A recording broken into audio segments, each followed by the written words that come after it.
bro. Hey, bro. Another QOC production. What it do? Hey, bro. Hey, bro. Hey, say, hey. Hey, bro. Forward from there, so that's what brought this whole partnership. Say, let me holler at you. Okay. Hey, Funny because he fell. say, let me holler at you. Hey, bro. Say, let me holler at you. Hey, let's have a conversation. Bro. Say, let me holler at you. Talk to me like a man, we talking like men. Show you that I'm your brother, we ride to the end. Back to a position where we live.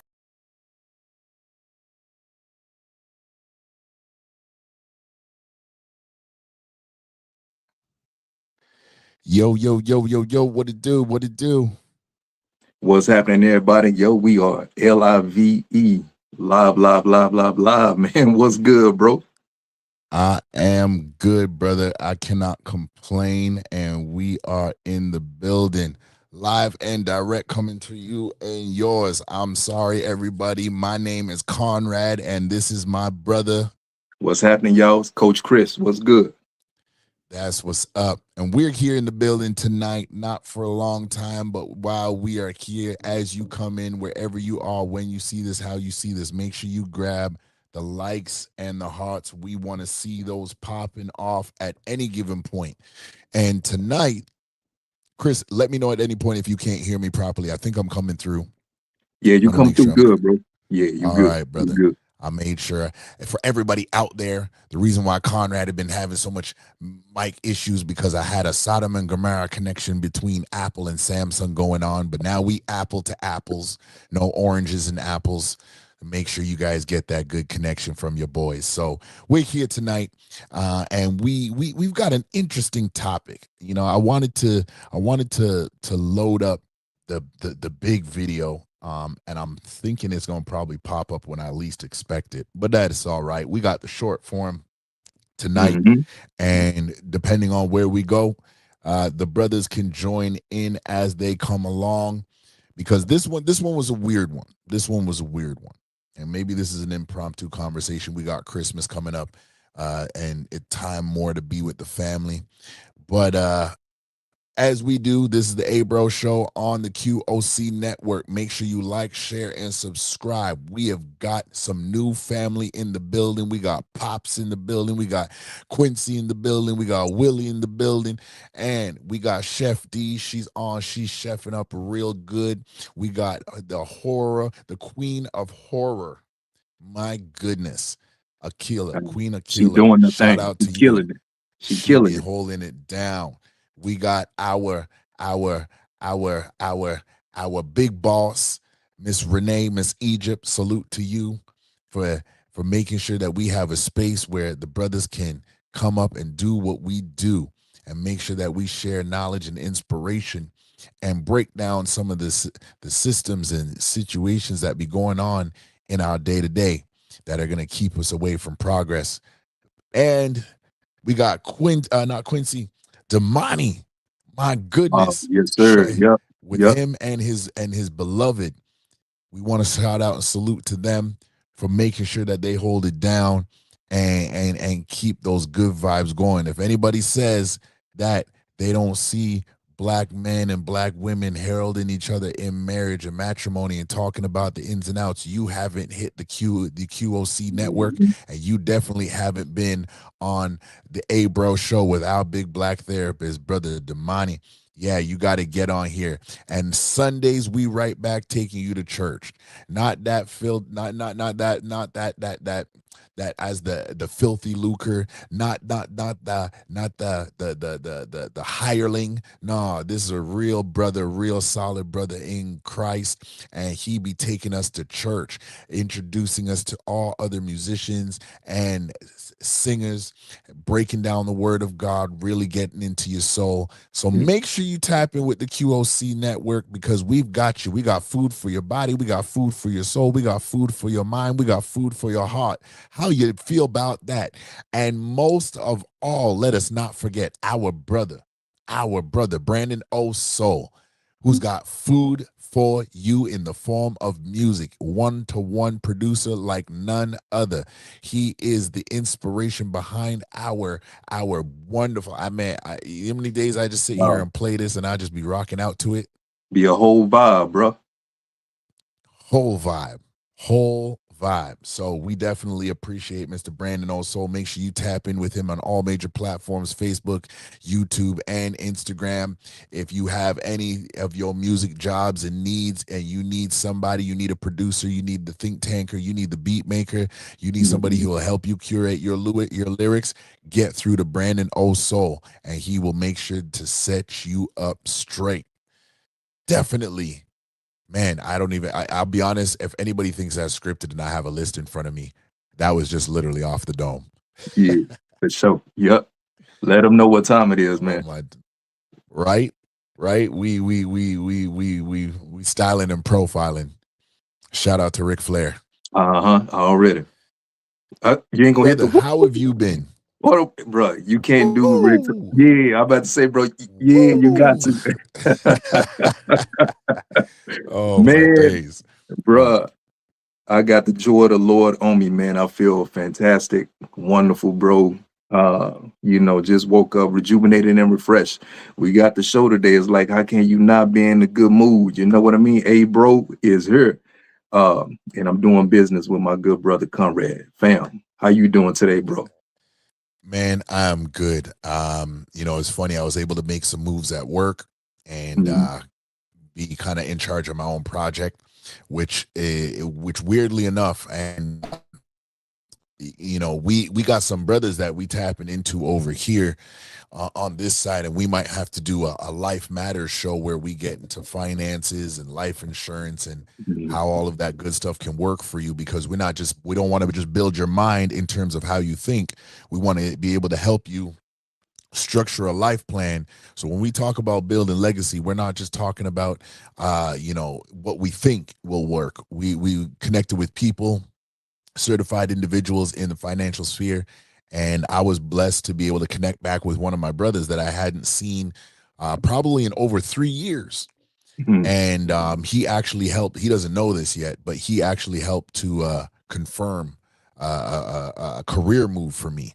And it's funny because also at work and my employed job, my boss gave me the freedom to bring over what I spent in 5 years of third-party financing over to now this, and where I can definitely help people get what they need at a better level, get back to being able to teach them how to maximize their credit, even no matter where they are. You got bad credit, I can teach you how to maximize that. And so, God is good, man. God is just good. God is just good. So I cannot complain. That's and what's up. You know what the funny thing is, as we was building the title and I threw it in the chat, and I remember you were like, man, like you just on one with these titles. And I was like, yeah.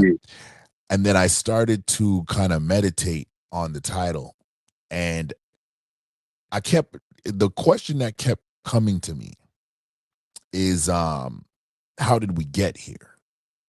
You know what I mean? Like, the social media spaces and the virtual platforms, they give so much freedom, but at the same time, they also keep us separated from an abundance of conversations that we might not be knowing that is really going on. We want to shout out our brother, my brother Stan from the West Side. And he says, happy birthday, Conrad. Salute to you, my brother. Yep. Salute to you. Salute to y'all. Y'all don't make me blush, eh? Y'all don't make me blush. Y'all don't make me blush. That I'm not supposed to turn. I'm a cool brown. You know what I mean? Let me stay cool brown. No, bro. We was at work, and I came to the work Christmas function late, so I was like the last person to walk in. And bro, as soon as I walk in, they're like, Conrad's here. I'm like, yo, y'all calm it down. Like, can we chill, please? Can we chill? So brother, receive that love and that celebration, man. I was hoping you would get to that point, but I'm glad Stan put it in the chat. Bro, like, real talk, fam. Let me give you your flowers, brother. Like, bro, you one of the dopest, most phenomenal individuals out here, bro, making an impact on the world. family, community, all of this good stuff, bro. Real talk. Like the biggest salutes to you, fam. Happy birthday, bro. Like real talk. Everybody that's out there, man, get some love, get some applause, some hand claps, man, some love, some well wishes to our good brother Conrad, man. Happy birthday, brother. Thank you, man. Thank you. I really appreciate Real it. talk, I man. always appreciate it. And you know what the thing is I'll go up and throw up the applause. I'll throw up the applause just a little bit.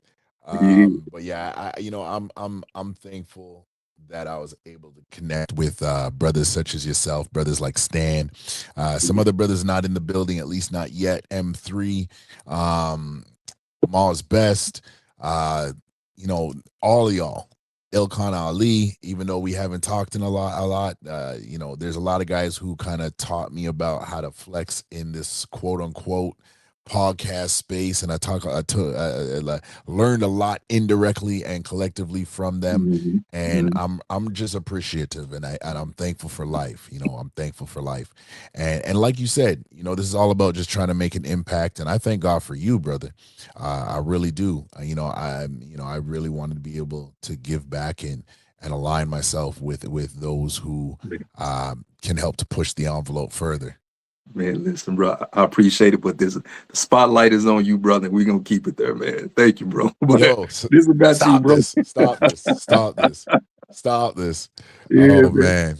Oh man. But Yo, I need my cheeks to come down. Y'all ain't supposed to see me smile like this. Y'all that's like all too right. much. You know what I mean? Like, Yeah, bro. yo, That allow me. Allow that me. black Allow man me. joy. That black man joy. All right, Hey, bro. hey, right.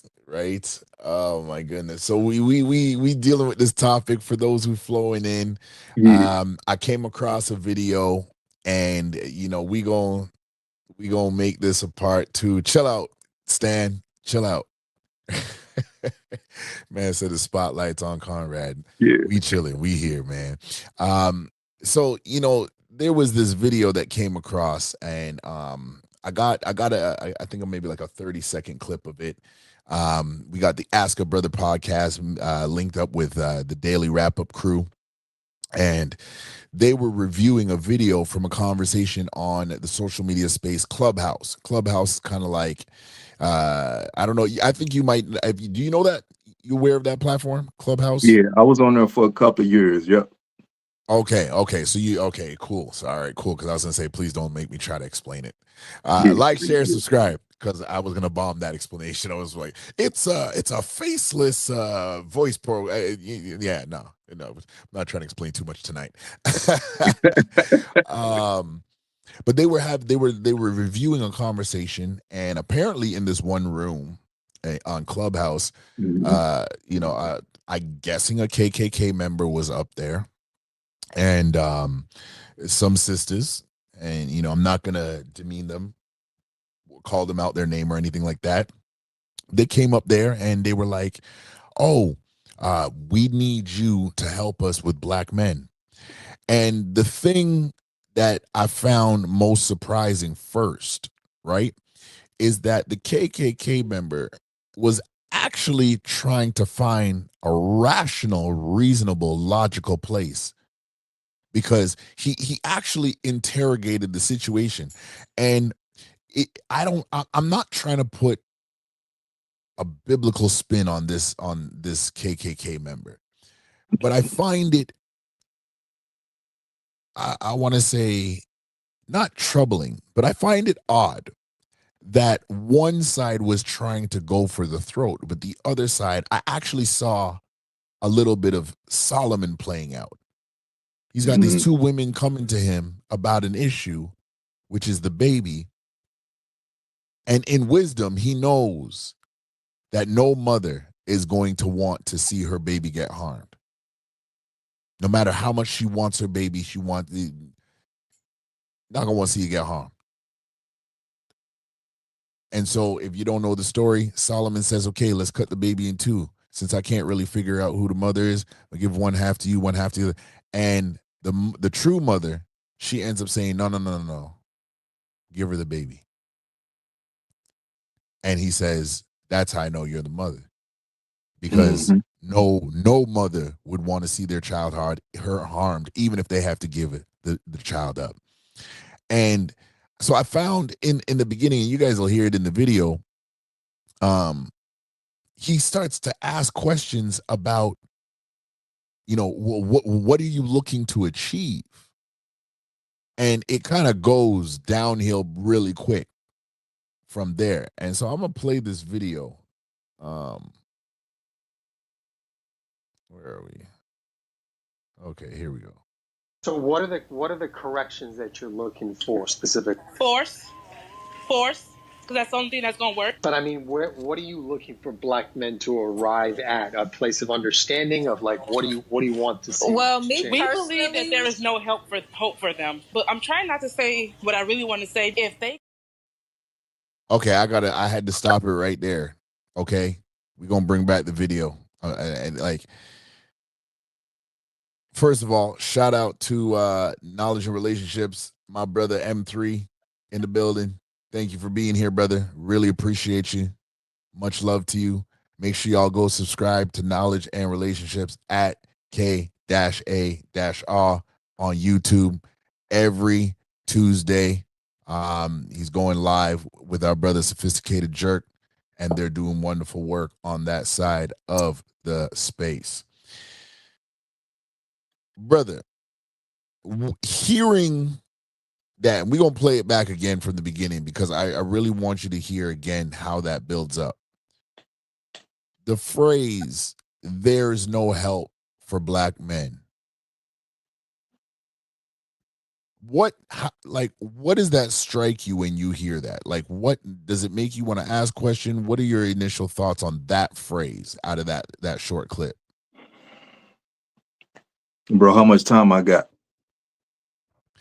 Yo, you got time. As we would say, go on, preacher. Man. We not overtime. Go on, preacher. So I caught the clip, and I'm no stranger to Clubhouse. And so I'm hearing the clip, and I'm like, okay, I've actually, in 2022, I think all the way up until probably 2024, I was on Clubhouse. And a few times I have went inside of some of those rooms, just like that, where there are quote unquote black women seeking the help of KKK or white men or whatever to assist with helping black men or whatever the case may be. This whole, all of that. So, brother, these clips, Clubhouse, social media, I'm hearing what you're saying about, there's no hope. I was also, I jot down the question, like, how did we get here? Brother, social media plays such a huge role in the fact about how we got here. That right there, my own personal experience with experiencing that right there, that particular energy, that atmosphere is not real. It's not real. I'm like, how many black women do we know that actually speak like that in their own personal lives? Going to work or, stepping outside of the house and like walking down the street, own family members, cousins, aunties, or whatever the case may be. We don't know too many black women that speak like that. So when I go on a place like Clubhouse, we got to keep in mind with some of these things, man. This is a small margin of individuals that think like this, that portray stuff like this, that talk like this. Brother, that type of content is rage bait, and it drives content, it drives views, it drives people. When I got down to the nitty gritty of this, like research, I'm like, they're looking to build numbers so they can get paid. At the end of the day, none of that's real. None of it's real. And so when we do you do like an entire research, look at stats or whatever the case may be, most black women don't speak like that at all. Right. They don't talk like that. So when I hear that, bruh, I brush it off because I know majority of black women, they do not think like that. They don't speak like that. I'm not going to say, they're not going to verbally say there's no hope for black men. They might lose a little faith here and there because of our actions, but they're not going to give up on us, bro. You see them out there bro, when some go left, when a cop kills one of us, they the first ones out in the street marching. They the Facts. first ones out there, bro, trying to protect and cover us. The mothers, the aunties, the sisters, like, come on, man, get real. So this whole social media piece, I'm like, and bro, before just to be transparent, before we got to like chop, before the video came on, before the live came on, me and Conrad was chopping it up about being in a place of solitude or consecration. And the beauty about being in solitude and consecration is that, like, bro, you step away from these things. Social media is one of them. And so when you detach from these things, you got a better view of how you see the big picture. And you can see, bro, like what's actually happening here. Like, bro, the stuff that's being portrayed and pushed, like, it's not real. It ain't real. Do black men and women, do we have our issues with each other? Absolutely. But there's no love lost at all. Faith is still there. Hope is still there.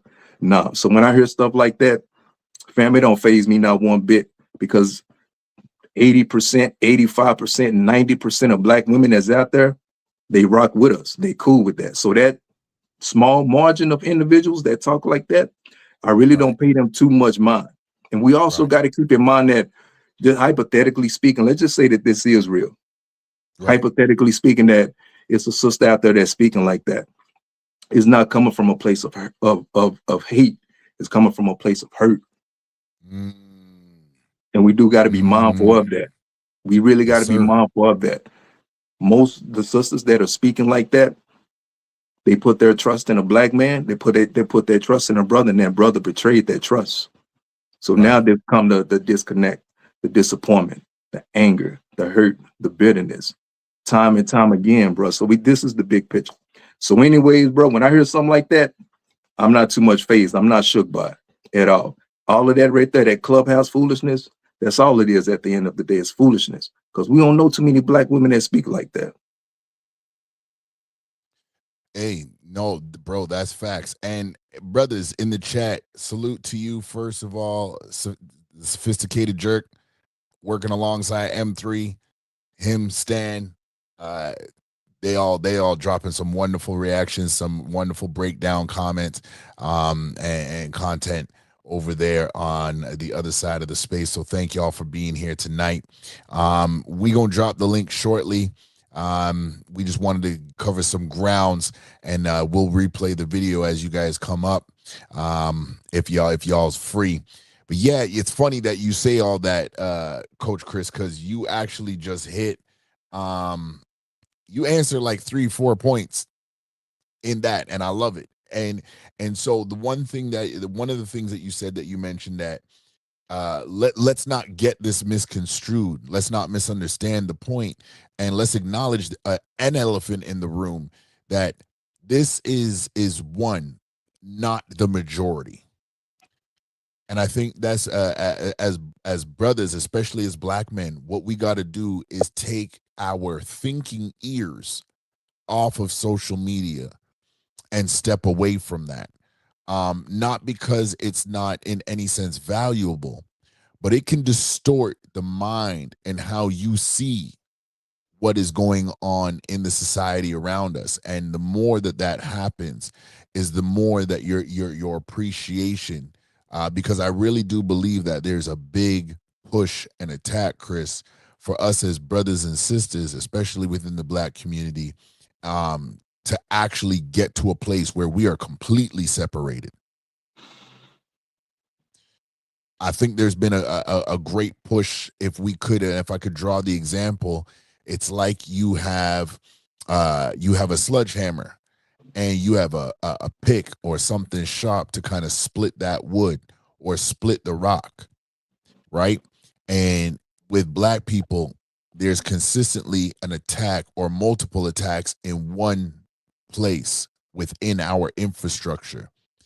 And yes, in some cases, the crack is widening, but I think what we can do is really take our eyes and our mind and our heart off of that attack and begin to stand as a defense against that attack, rather than trying to see whose fault is it at why the attack is happening from an internal aspect. Because immediately when I saw that, bro, I was upset. When I saw that video, I was upset, and I took the week to kind of center my thoughts and center my feelings on it. And then I was like, okay, what's really going on here. And like you asked, the next question, it was like, okay, where is this coming from? Salute to our brother Rush in the building. Thank you for being here. CEO of the Ubuntu Network. He was with us last time we was rocking out, and it was a great episode. And like I said, brothers, we're gonna drop the link shortly. And You're just not in by case, yourself. Yeah. You're not, my apologies, you're not by yourself. Because in 2022, 2023, I went inside them rooms, bro. I went up to talk. I went up to defend black men. And just like you, bro, I was pissed. And the OG had to pull me to the side. He the one that dropped the wisdom on me. He like, yo, young buck, I appreciate what you said, but he like, don't give that energy. Don't give your energy to it. He's like, yo, it's not real. They trying to make money off of us. They know it's a trigger, bro. They trying to trigger black men. They trying to get you off your square. That's all that is at the end of the day, bro. He said it ain't real, man. It's not real.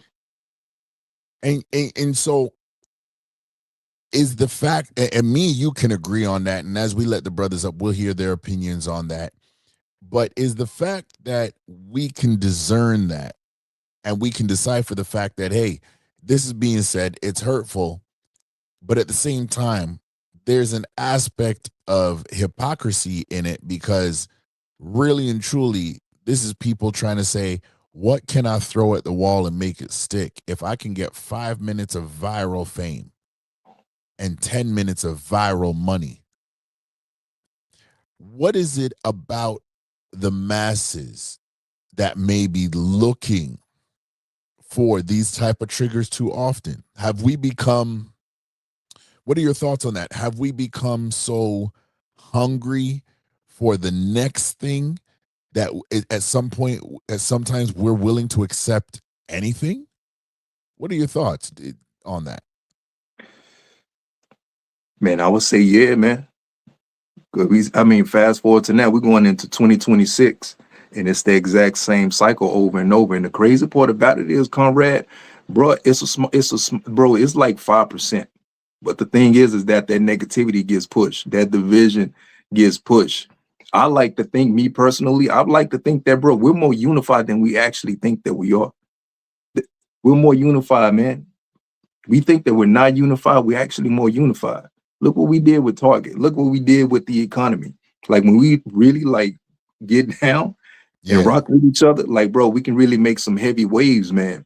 Nah, I just feel like there's a small percentage of negativity that gets pushed through social media, whatever the case may be, and it just triggers people, and they know it triggers individuals, and that joint just rides and it goes viral.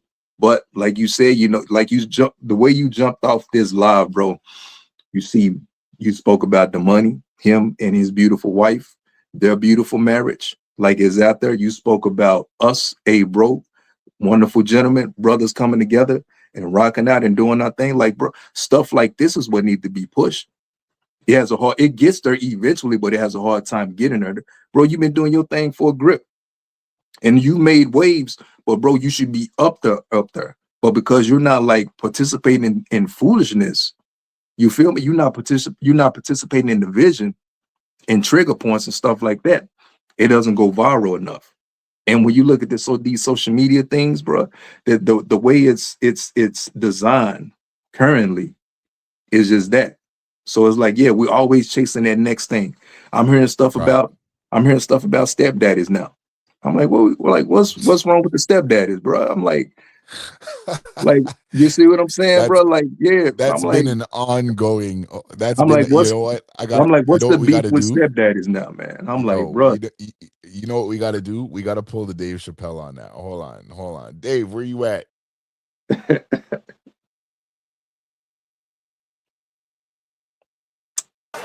Well.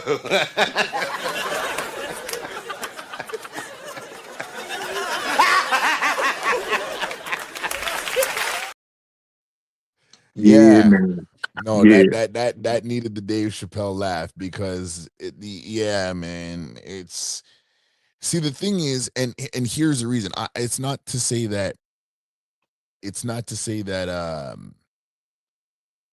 there's not a business side to content creation. But I think and it's funny because Think Media is they're a media company, and they talk about this often, where the aspect of personal branding. I just want to put that up. CEO said, clickbait, rage bait. That's facts. Mhm. Our sister Keela in the building, rocking out with us. Say, hey, fellas, blessings to you, my love. Oh. Rush is up in the building. Rush is up in the building. What's happening, brother? Yo, what up? Salute. Salute. Let me give you that round of applause. Okay, hold on. Yeah. So what's going on with the whole Twitter situation? You said a chick was talking about rolling up with the KKK or something like that. No, she was literally asking the KKK, and you know, we were kind of at the point where we were deciphering how did we get here. Chris touched a bit on why we got here, and the fact that the matter is we were kind of at that point in that consensus where we were both agreeing, and a couple of people in the chat, CEO and it was saying that, you know, it's that clickbait, rage bait, but even to dive further on that it was literally the aspect of people wanting to make money, wanting to go viral for a minute. Chris touched on the fact that, you know, Clubhouse, within the aspect of the dichotomy of social media, it's kind of its own entity in a sense, where people are even more brazen to say anything that comes to their mind. And, you know, in a sense, they know that somebody's going to clip it. Somebody's going to replay it somewhere. Like, I'm pretty sure that clip's not a new clip. At least it can't be too old. So they knew that it would go the distance. I'm not sure if you saw. Yeah, that's facts. Akila said, hey, people really need to find better things to do. No, it's true. Because again, like, when I look at when I look at the clip itself, and I'm gonna play it again, Rush, so you can kind of hear and see if you didn't get to see it before. Like, when I looked at that, I was kind of like, how hungry are you for fame that you gonna use two entities that are technically enemies of each other to try and push and you're gonna use that as a narrative to try and get some money and get yourself some fame. Rush, I'm gonna play that video right now, the clip again. So what are the corrections that you're looking for specific? Force, because that's the only thing that's gonna work. But I mean, what are you looking for black men to arrive at? A place of understanding of, like, what do you want to see? Well, me change? We personally, believe that there is no hope for them. But I'm trying not to say what I really want to say. If they could not exist, hey, we wouldn't be mad. Like you said, I haven't heard on the opposite end black men saying anything as harmful or as hateful as the type of rhetoric I'm hearing from black women. Their version of we hate women is us being critical of them. Many black women were being used as tools and right-hand mans of white supremacy. If you're a black man, those statements aren't coming out of a vacuum. This ideology isn't coming out of a vacuum. There are people that are women that our women are listening to that's causing and creating much of the divide that we're talking about. And they're supporting them. They're working together. They're looking out for each other. And then when it comes to politics. So I kind of want to stop it there because our brother Jeff, he was kind of analyzing the dichotomy of the mindset of it. Let's get to some of these comments right quick, and then Rush, we're gonna come to you. Where are we? Okay, CEO said we are doing anything to get at the top. Yep, that love for the love of money is the root of all evil. My goodness. Mm.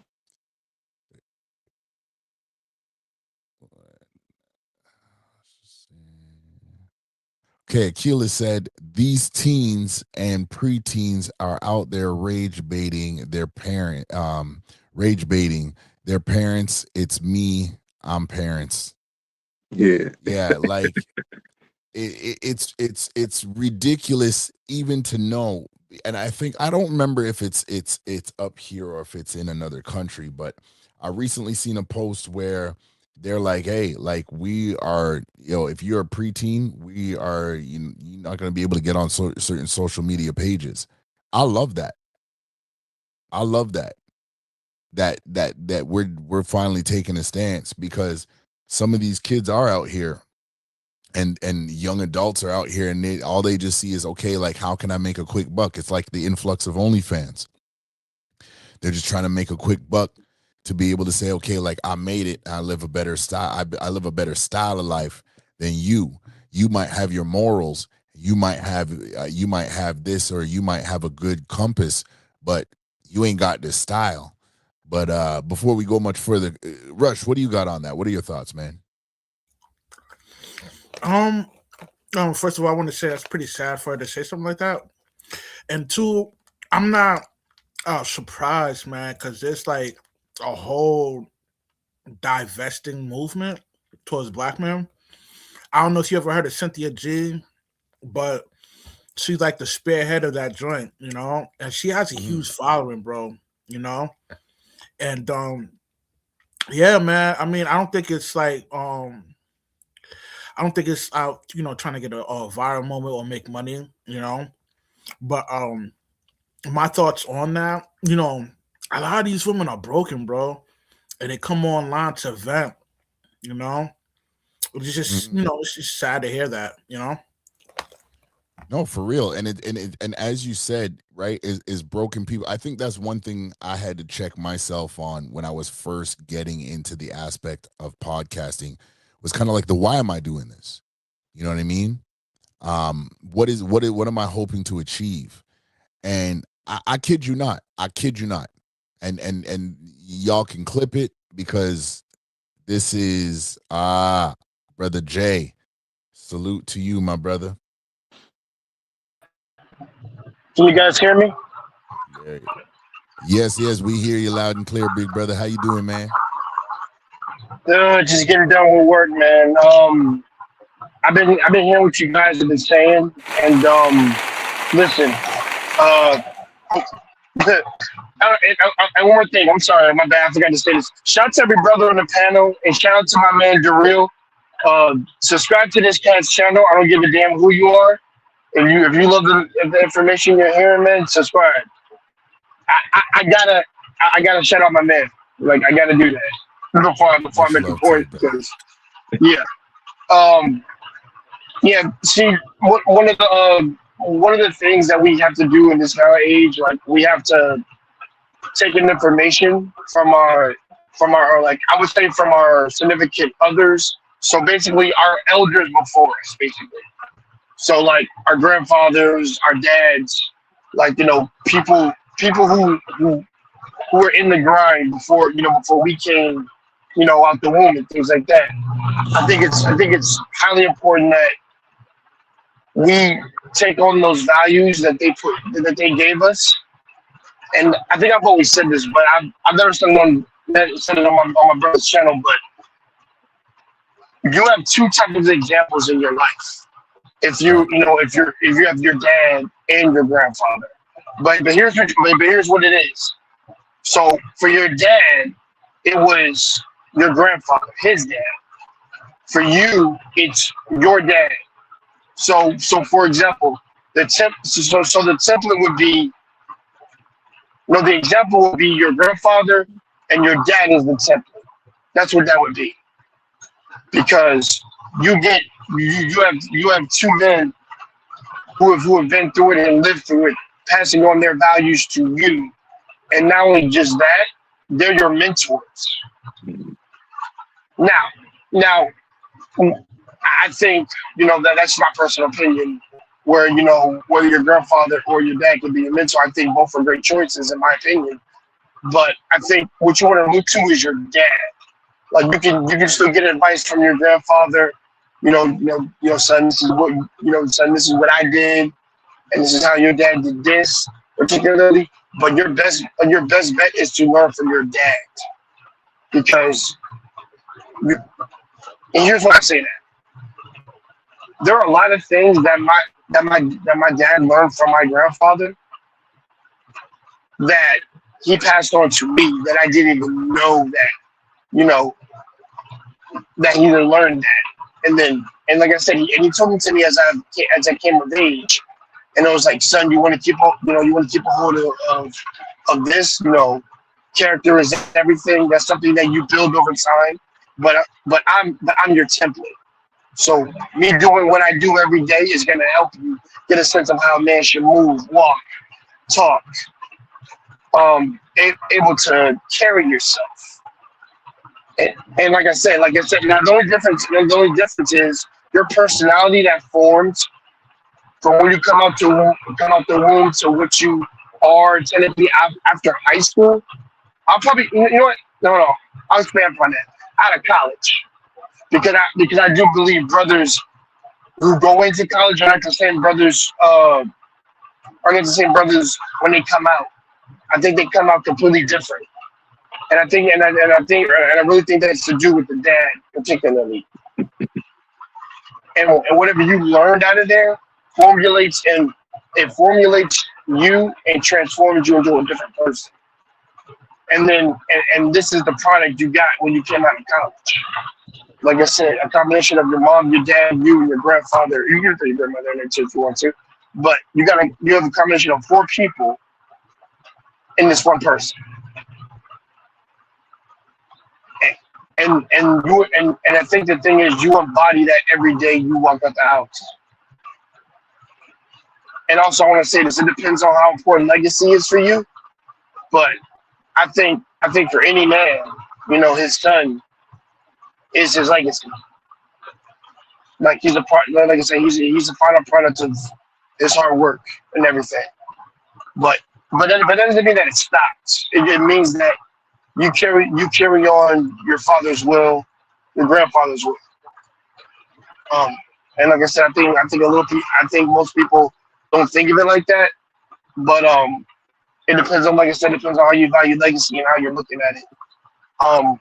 For me, I think my grandfather, even though I learned as much as I could from him, it still wasn't, like I said, I think because, like I said, because your grandfather, how old he is, you can only learn so much. So I've always said, absorb some knowledge you can get from him of some things that he may have did that your dad didn't do. And then, always go to your dad for advice, for the here and now, because there's some things he did that he may know, and or how about this? If he wasn't good at one particular thing, his dad was probably good at it. He just probably, was a kind of like a jack of all trades, and then learned it, and then said, "Son, well, I did such and such."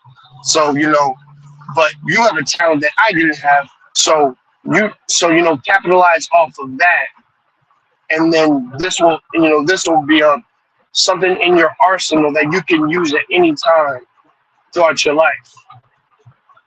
Because I've always said a man has to be useful to a woman or to his goals. And I've always said he has to be 3 out of 5 on some of that things. Or he starts off 3 out of 5, and he'll never ever completely be 5 out of 5, but learn that 4 skill. And you'll be surprised how much that will help you. So I've rambled on enough.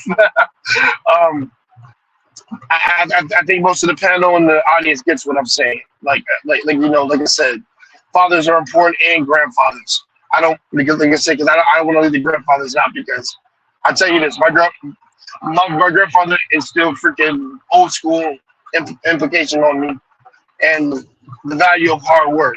So and I had an example, and the example I had to look to was my dad, because, like I said, former military veteran, former policeman, former juvenile correction officer, but also what he did at the house. Like I said, he knew. Like I said, he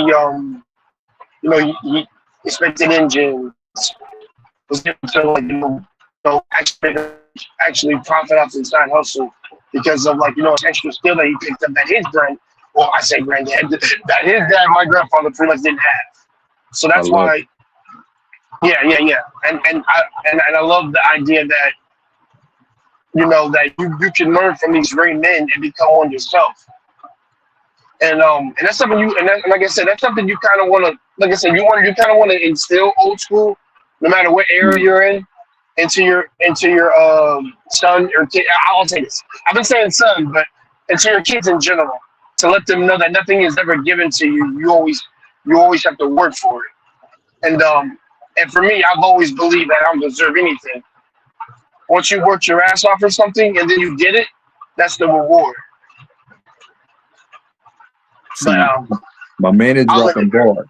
I like what I like what he's saying, because it ties into everything. It's like, yo, how did we get here? And like, when you think about it, I'm hearing them talk about grandfathers and fathers as mentors. I'm like, bro, how much does that play into all of this where we at right now? Is it a lack of mentors as I heard Conrad? Jay, what's y'all thoughts on it? But social media is one aspect. But what about who is mentoring us at the end of the day? The cause of that is within our demographic. Well, it's not just our demographic, but it hits our community first. Is that we're moving to more of a matriarchic system. I mean, a lot of times, the women in our community have more of a social status than a man. So, you can't be led by a female. You know what I mean?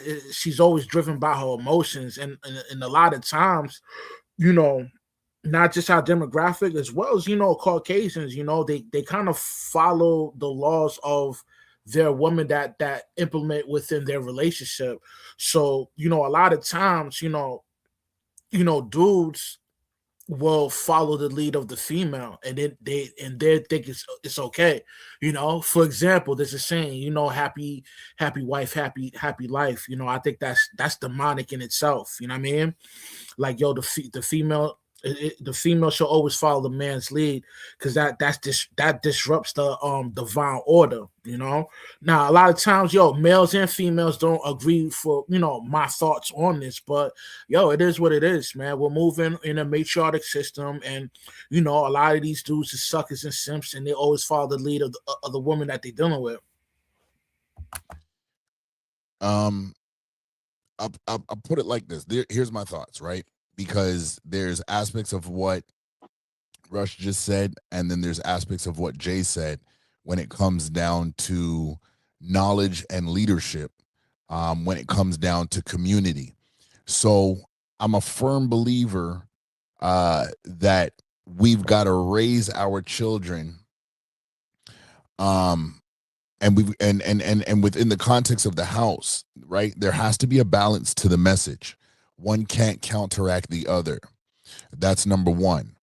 Number two, there's got to be the foundation of the message that is going out must be able to serve and reach through generations, right? And I think what has happened, because of certain vices and systems that have been tried to implement, because if we look at, there's a couple different sides of this attack, right? There is the sides of, one, let's remove the black home, right? Let's remove the black home. So if we remove the black home, let us talk to the individual who's mostly going to be at home. And this was in a certain this was in a certain context and within a certain time. So if we really look at it and we analyze it from what's the book, the Art of War, right? There was 30 years of concentrated attack, and it wasn't seen as attack. It was seen as a movement of quote unquote liberation. And we all know this because men were at work, whether they were married or not, they were at work. And as times begin to change, and it was going to be that call up to the workforce. On one hand, there was the women's suffrage movement, which gave them the access into the workplace, to voting rights and everything like that. And that was used to propagate. Now I've got somebody who couldn't sustain themselves, and now they can sustain themselves on every level that the man can sustain themselves. And it's just like when you give your kids, money for the first time. They think it's $100, but they don't now realizing it's $10, right? And so there was an aspect, and we could go back into this even by like ethnicity, where it's, again, one using the other. Now, for all the information that we have, because I'm not going to go down there because I probably need at least another 20, 30 minutes to get through this. Let's capsize it at this. Knowledge should be always foundational. Now, I think, and I'm going to put this up to Rush at a later point because I want to come back to Chris. Or I want to come to Jay, and then we come to Chris, and then we come around. We can say that the foundational knowledge from women, because this is what I've seen, right? If we go to the scriptures in Titus chapter 2, it says, to the women, teach your daughters. Men, teach your sons. Now, what we are teaching in those contexts are two different messages, but they both overlap on the one. Because if you don't have grave and sober men, then you won't be able to easily teach the young women how to be keepers of the home, not just at home, but keepers of the home, and how to love their husbands. So when you have a message that is divisive and it's opportunistic, and that message keeps getting fed into the populace day by day, if we don't reinforce community and togetherness, especially within Black men and Black women, then we are going to be left to the device of the opportunistic doctrine. And I think that's what's happened. So what we reviewed in this video is a lack of knowledge, as Jay put it, from our forefathers, our grandfathers, and our fathers. And we saw somebody or a group of individuals that was leaning into the opportunity to say something viral. They didn't care who it hurt. They didn't care what it was at all. And this is what gets hurt down, because you got to teach somebody how to be favor before they can actually be somebody's favor.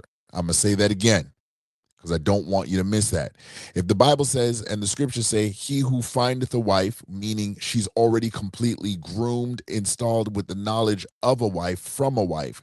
He who findeth a wife findeth a good thing and obtaineth favor from the Lord. Does that mean she has nothing to improve upon? No. But does that mean there are things that come with her because they were installed in her? It was a knowledge and it was a foundation that built her up to be able to carry out said knowledge to impact her home. So that way when the light turns to her,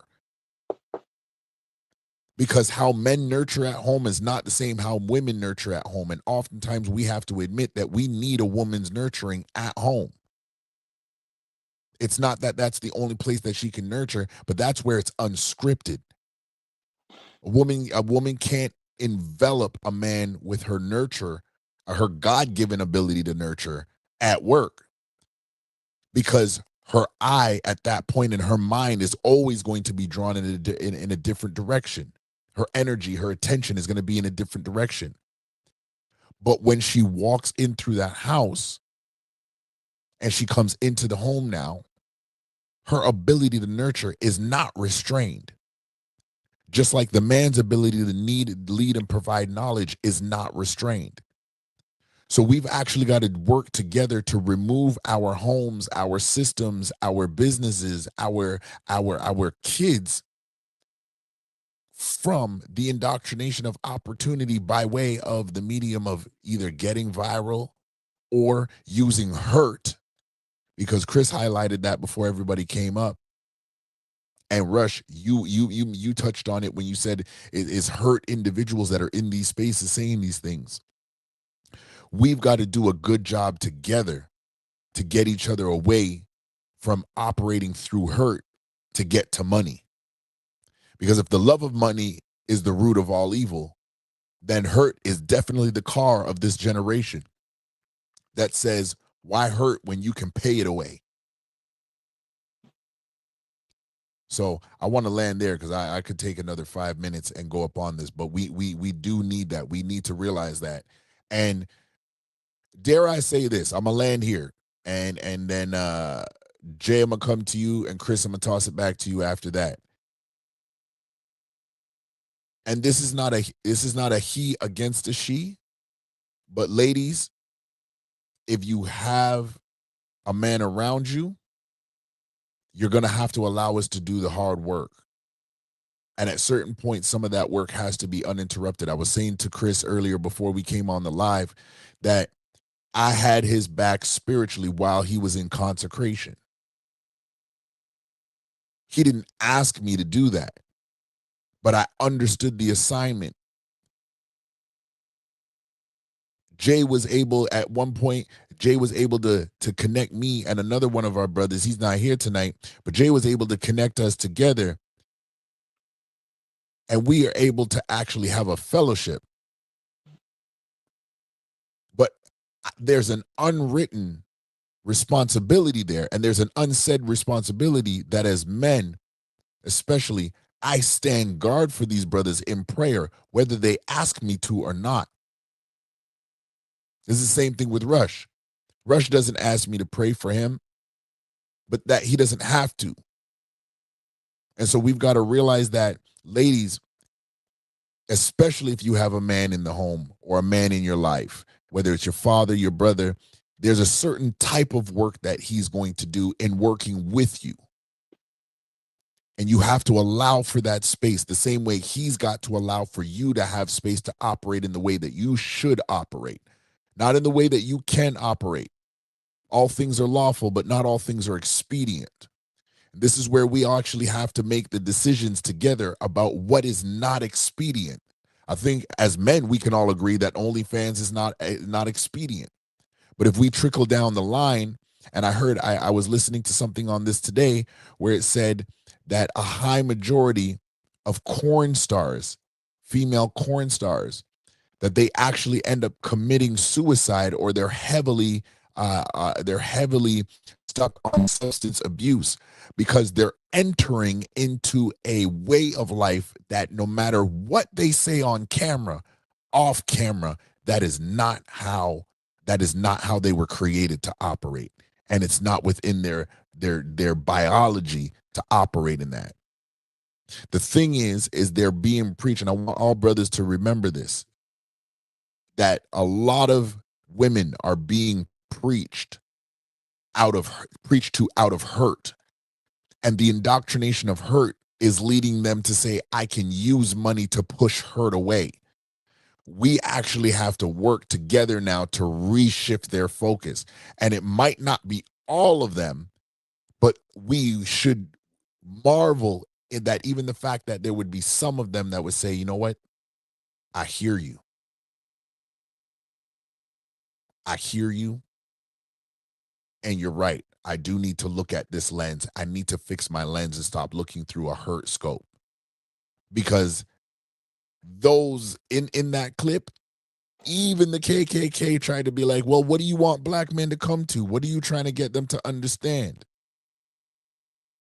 And they were so fixated on their goal that they couldn't even answer that question.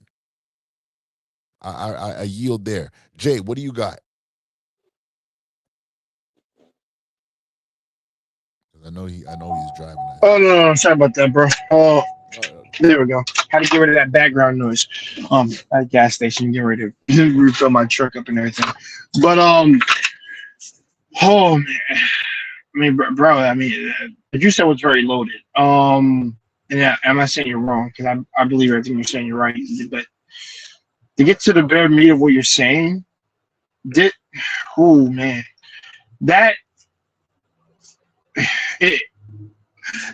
type of like issue, particularly, hey listen, man, this man was spitting, so he said a mouthful.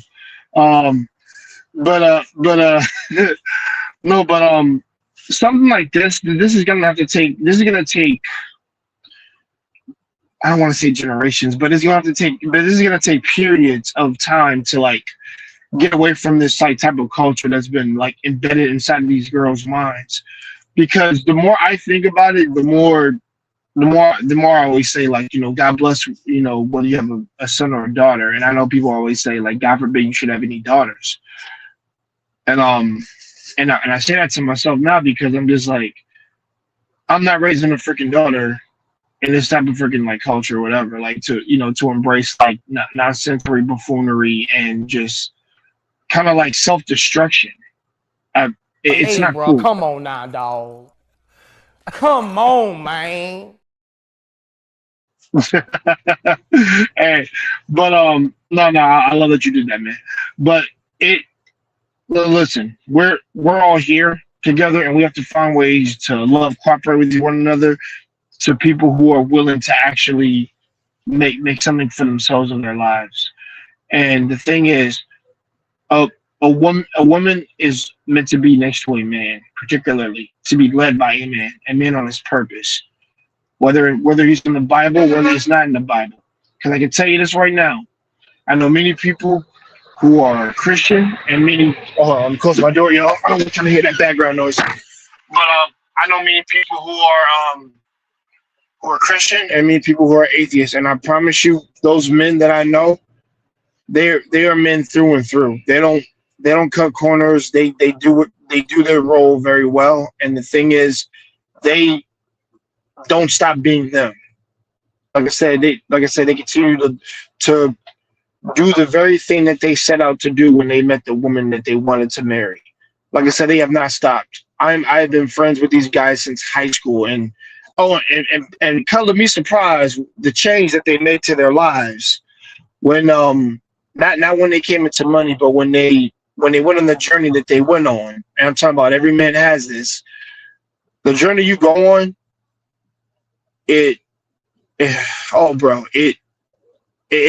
crazy how some of the changes of what you go through like turn you into a completely different person. Like these are not the guys I met in high school, particularly. I'm talking about like, you know, when we're all, you know, when you're in high school, you're young and dumb, and you know, you don't, you know, what you want out of life and things like that. Like you said, you kind of still listen to your parents and you haven't figured yourself out yet. When I tell you these brothers did like a 360 on their personality, bro, I would have thought they were freaking robots. I tell them to this day, man, like you will only be as good as, you know, who you let into your life and also the amount of work that you put in. I think they both go hand in hand. So if you're going to have children of any kind, like, you know, a son or a daughter, I will always say, you know, with this type of culture, do not let your daughters be raised by the internet. Do not let them be raised by the dysfunctional woman out here. To let them be raised by the women in the family who have been raised well and proper. And I'm gonna take some Black Panther things from here, guys, and we've all seen Black Panther. Like, everybody saw the movie, like how their people all moved, how they all talked, how they communicated, how they were all about one being, you know, as my man T'Challa said it to the late Chadwick Boseman, you know, as we're all one single tribe. That's how you have to operate. That's how your daughters, your sons, the men and the women all operate as if they're one single tribe. Once you and I know it's been said so many times, we can't take everybody with us. And listen, I'm quite fine with that.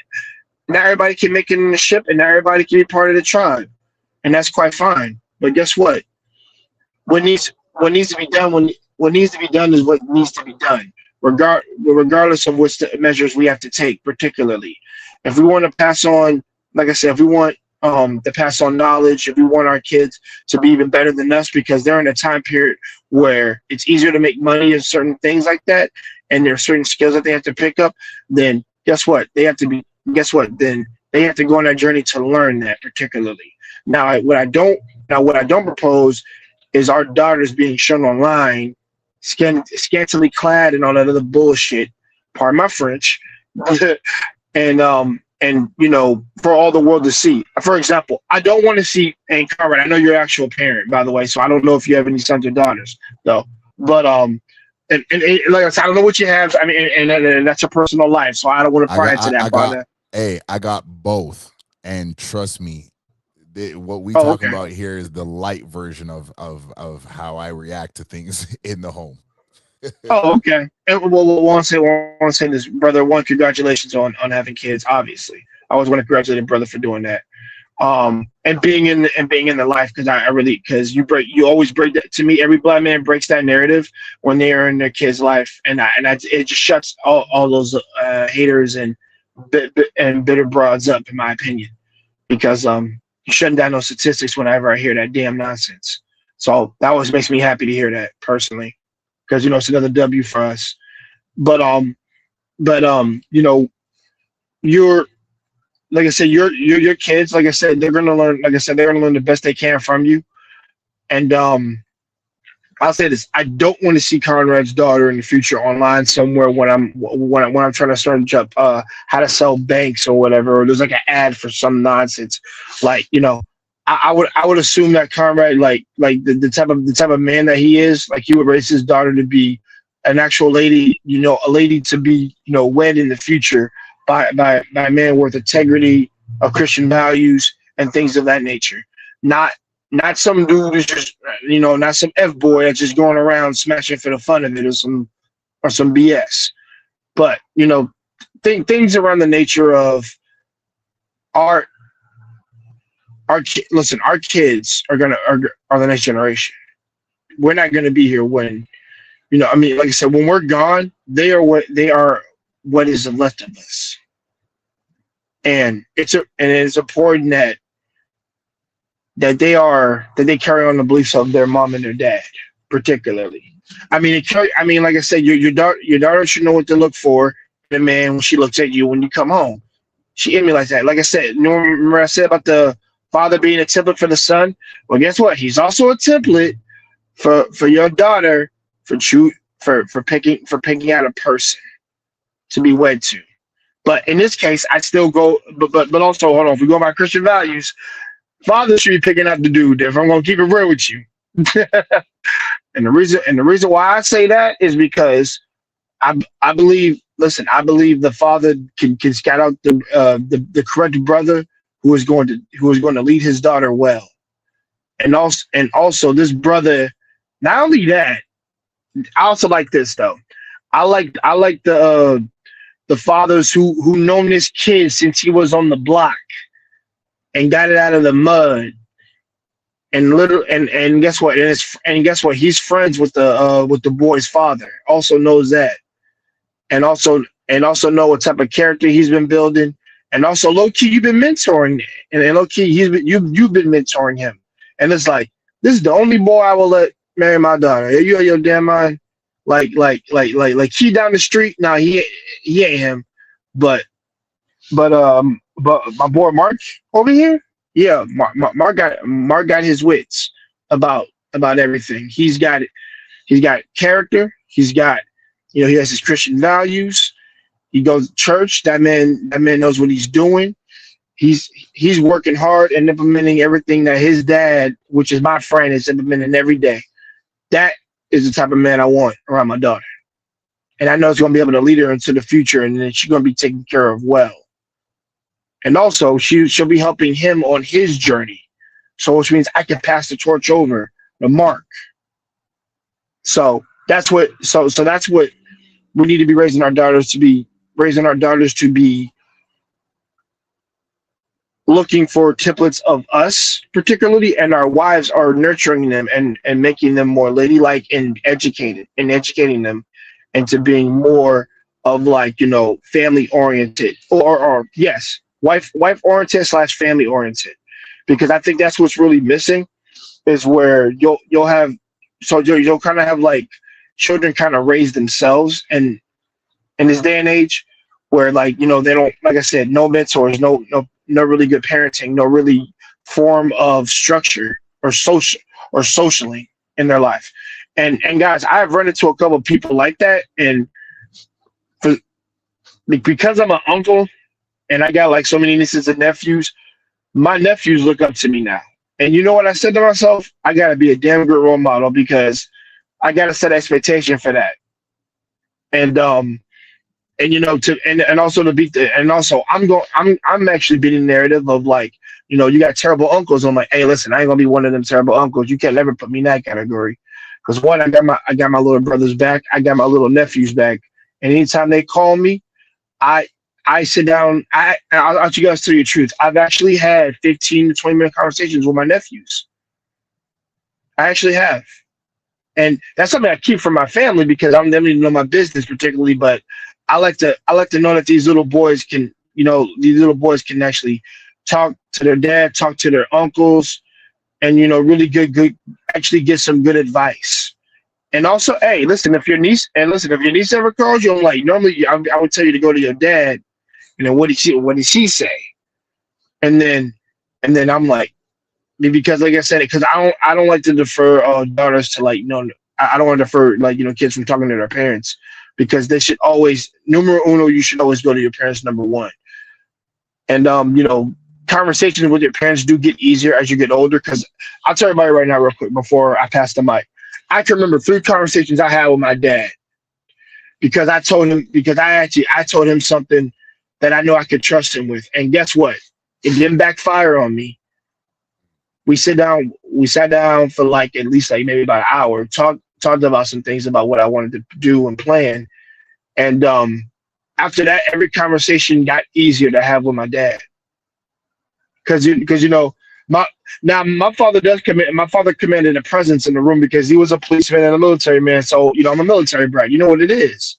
So, you know, he commanded that presence. And he never wanted to make it seem like, son, talk to me. Like, I find myself talking to my dad almost like every 2 days now. And I'm 34 years old, y'all. So, and I'm still, like I said, I'm still trying to get as much information from my dad as much as I can. And he's told me like, son, you don't have any children out of wedlock. You don't have any debt particularly. And you're making good money.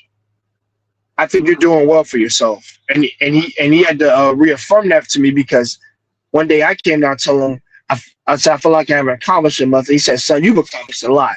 You just don't know it. So I'm gonna end it there. All right. No, I like that. I like that. That. Oh my goodness, that part right there. Whew. Bro. Hey, Rush, you there? I'm gonna get to these comments because they tapped in on what Jay was speaking of. Okay, Rush might be dealing with something in the background. I know he's No, I'm here, man. My bad, man. Okay, all right, Rush. What you got on the aspect of foundation community by way of institutional foundational learning? What is for? I would say if I could redirect. Or as we direct this from where Jay landed off, because he made a great point in terms of continuing to glean information from from his dad. What is it about this generation that wants our women and men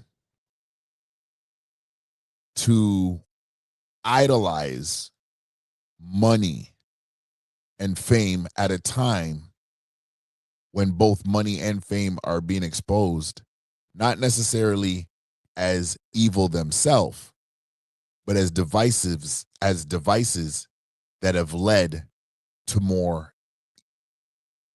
let's say, atrocities? What is it about this time that is trying to really push it? Is it the fact of a lack or a fear of missing out? Or is it because man and woman are seemingly divided through the divisiveness of the gender war that we have this vacuum? And by that, it's easy to push this narrative to the children. What are your thoughts on that? Oh, well, my thoughts is pretty, well, how can I say this, man? My thoughts on what you just told me, or what you want me to explain. um, it's pretty. What's the word I'm looking for? Like, I don't want to use cliche, but it's pretty like cheesy, and I'm gonna say it because this is what's in my spirit to say. Yo, word is born. We're in this predicament because we don't follow the laws of Yah, man. We're Whoa, disobedient. pause that right there, because this is what CEO said the same thing earlier. She said we need to get back to God. We need to get back to God. We need to get back to God. So, hey, Rush, I'm throwing it right back to you. You heard it right here. All three of us said it. All four of us have said it. That in getting into the Most High, getting back to God, getting back to foundational values is going to do what? Help us to restore, reset, and re-guide, reshape. Yo, Rush, take it. Go ahead, bro. Yeah, so because we kind of lost our way with the Most High. He's gonna allow us that don't follow the commandments or the laws of Yah. He's gonna allow us to fall into a reprobated mind state. Know what I mean, so a lot of times with these chicks, uh, with their transactional mindset. It's like that because they don't have God in them. You know what I mean? The dudes that simp over these women, they don't got God in them. They got the spirit of Ahab in them. Know what I mean? And I don't know if your audience is familiar with the biblical stories of King Ahab wifing up the Jezebel, his queen or whatever. But yo, she was grimy, and a lot of times, a Ahab type dude links up with a chick that got the spirit of Jezebel in them. Know what I mean? So a lot of these people, nowadays is wicked. Think about it, right? Child support. That's like a $6 billion.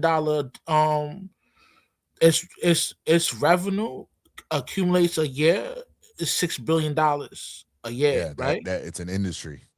And also OnlyFans is about 2.9 billion a year. You know what I'm saying? So do you know what? This is like only 3 billion people in the world, worldwide, Yeah, all over the world. Like, think about it, man. Like 2.9, that's that's like damn crazy. near, you know what I mean? So, chances are, in this day and age, and if we do the numbers on this, right? Let's just say half of the men in the world is paying for OnlyFans all over the world globally, right? That means 50% of 50%. There's a 50% chance that when you link up with a female, she's a pro. You know what I mean? And this all stems from not following. You know what I mean? The laws of Yah, man. They ain't got God in them, nigga. So you gonna do what you gonna do. You know what I mean? Jeez. And to throw a stat at you guys, and for the brothers watching, and this is where it's not a rebuke. Well, it is a rebuke. If you find yourself in this, but it's a loving rebuke. If you have any Corn subscription or OnlyFans subscription, cut that off today. Wherever you are, however you get this transmission on this live, we've said it. The chat said it. The CEO said it. Like, there's foundational knowledge, and there's things that distort foundational knowledge. Waywardness, and that waywardness comes out of the aspects of things that completely just feed the dopamine of our flesh.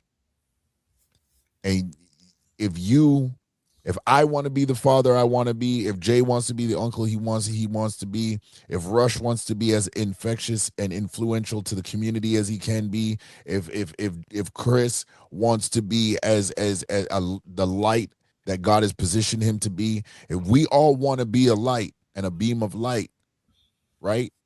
We can't do it half-stepping.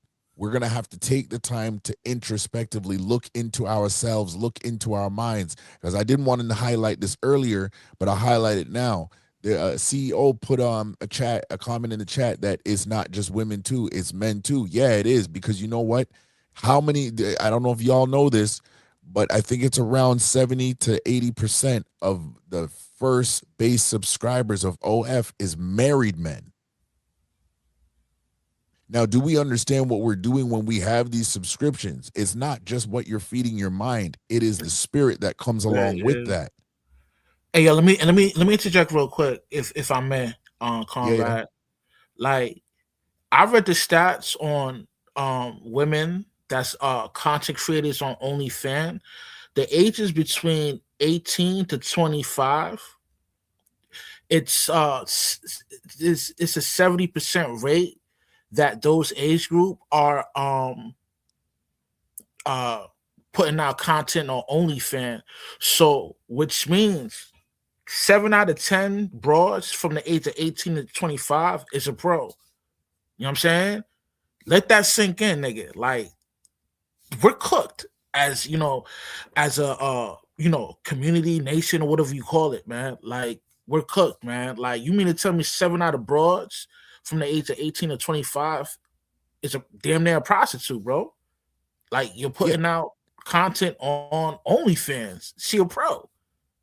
But even with that, right? When is it that, and this is something I've been asking for time, and Chris, I'm gonna jump to you on this because we on one hand we overtime, but I wanna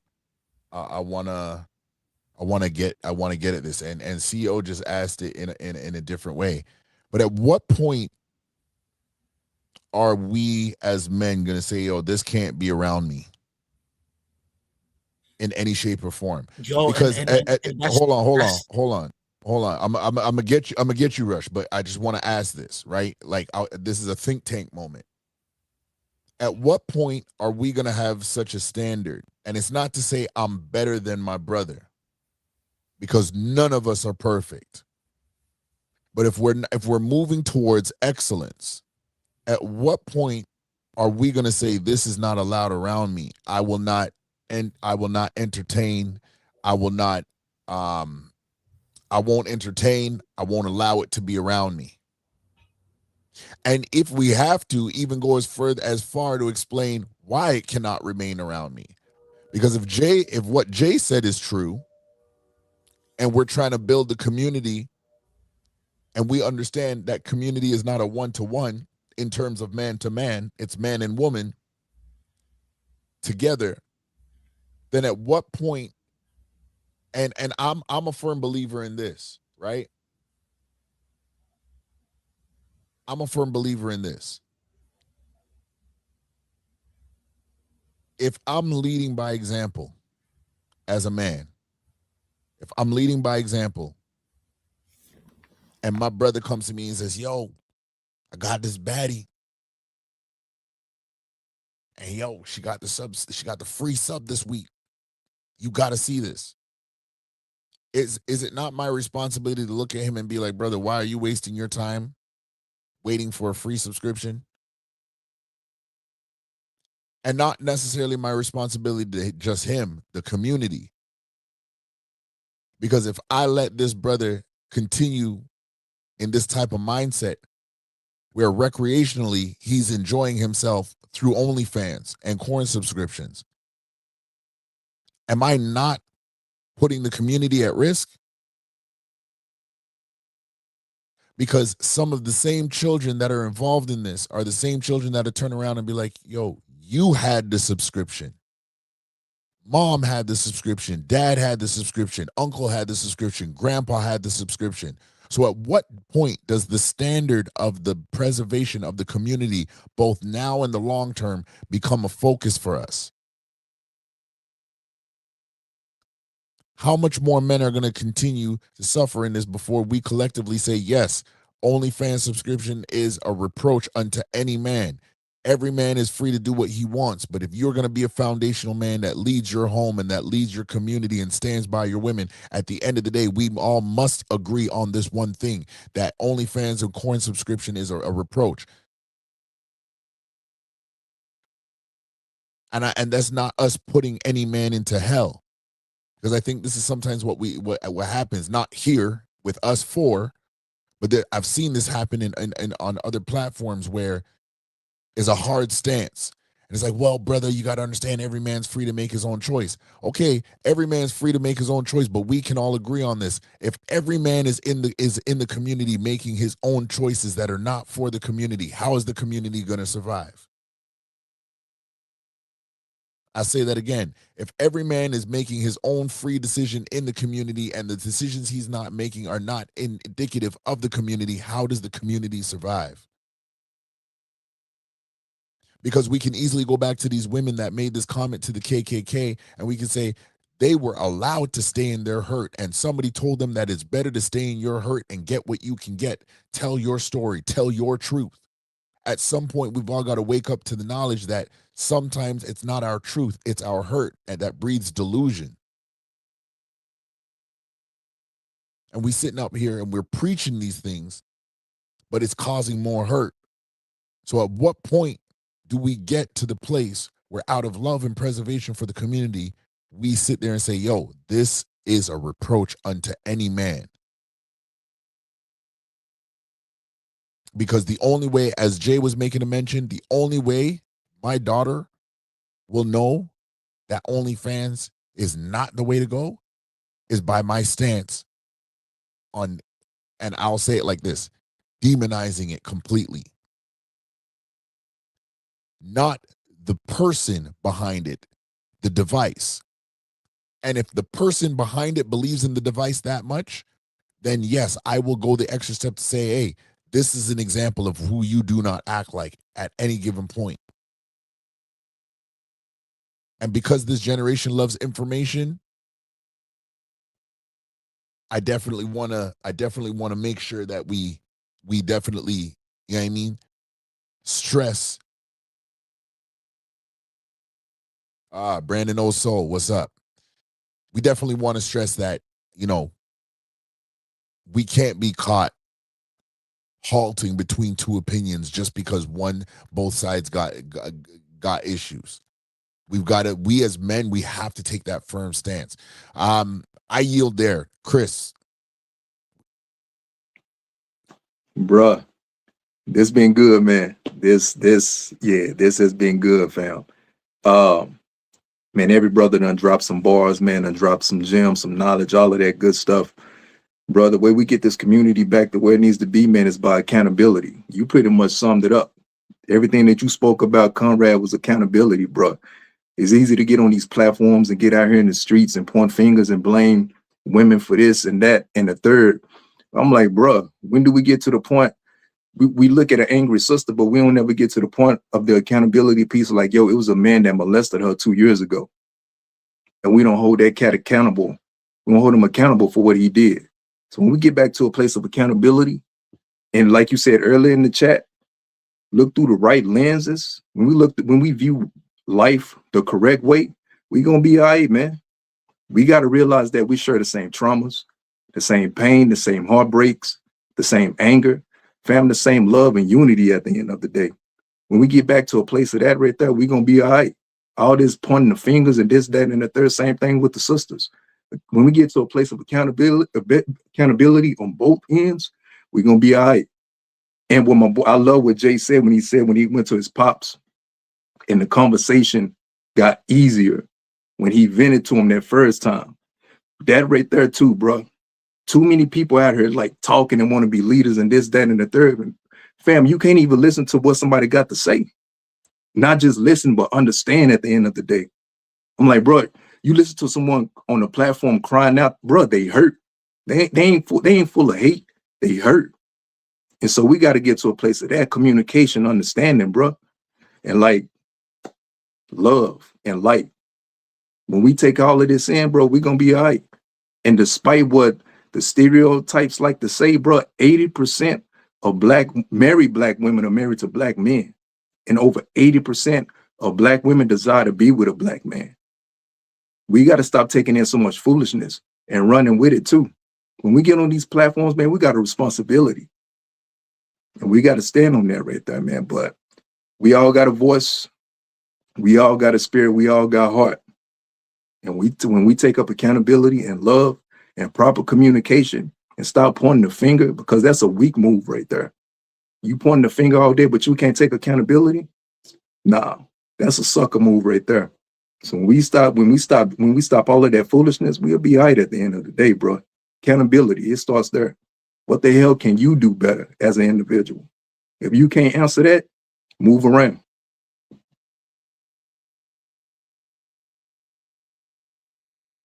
Yeah, no, that and all of everything that we've talked about tonight out of the nucleus of this clip, right? And I'll tell you the truth, right? And in the aspect of transparency, because again, for anybody who's viewing this, don't think that any of us are perfect. We've made our mistakes, and we make mistakes. But the mark of making the mistake is not to live in the mistake. It is to get out of that. And if I can be transparent, I'm learning something right now in my marriage. And that is the fact that I can't lead my family if I can't lead myself. I want to say that again. I cannot lead my family. I cannot lead in the community. I can't lead with my brothers. I can't stand beside Chris. I can't stand beside Rush. I can't stand beside Jay if I can't lead myself. And I say that as an alley-oop to say this. We might have to admit that a lot of the aspects of trauma bonding that is separating our community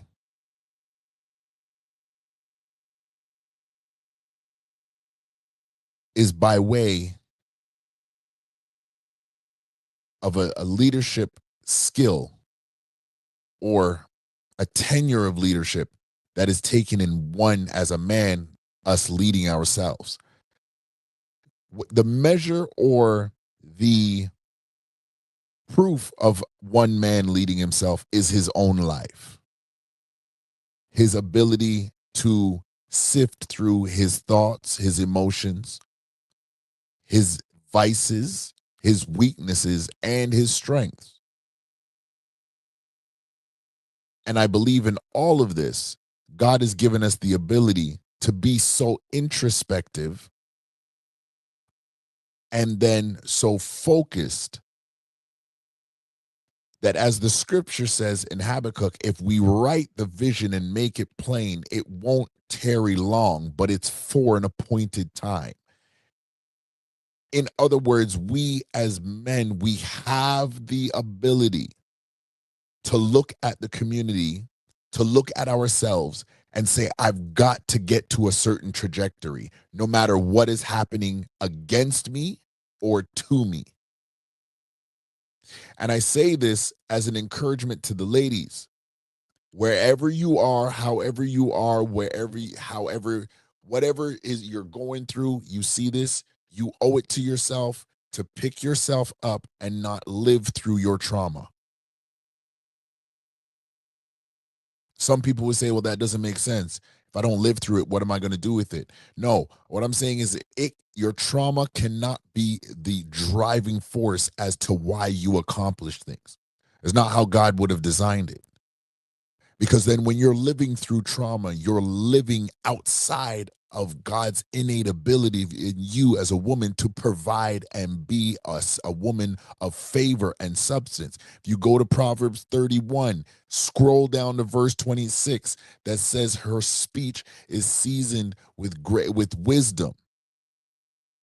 And when she opens her mouth, it's the atmosphere around her that is confound.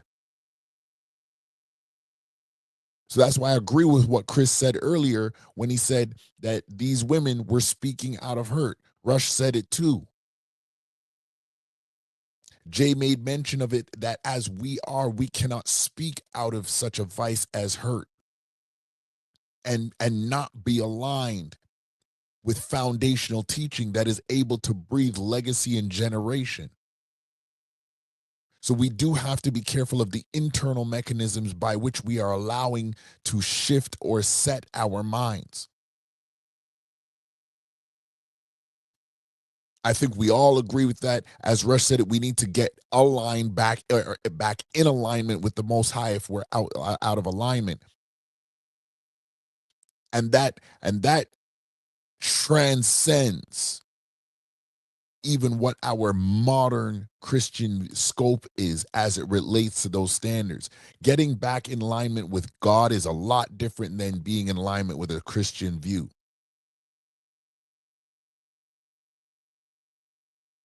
And that is different. Looking at my son, looking at my daughter, when I'm in the community, I might not be able to physically protect 100 people at one given time, but because I'm there, my presence speaks further than my hands or my mouth has to. It's because of how we carry ourselves, our presence. When we get back in alignment with God, our presence is able to shift atmospheres. There actually has to be a natural bending to who I am and who God is in me, moving through me when I step into rooms and atmospheres. See, these are the things that get lost, and they are not going to, as Chris mentioned earlier, they're not going to have no hype around them. Because it really takes us to sit there and say, I'm going to steal away for a little bit. I'm going to walk into this wilderness not like it's my enemy, but it's going to do more for me so that I can be able to get to a place where I'm providing foundational knowledge. Because you know what gets me? All four of us right here, all four of us have community influence. All four of us have community influence. Now imagine, I want you to look at yourself, for us four brothers on this panel right now. Imagine if we were operating at a level below our influence. I know what that looks like for me because I've been there.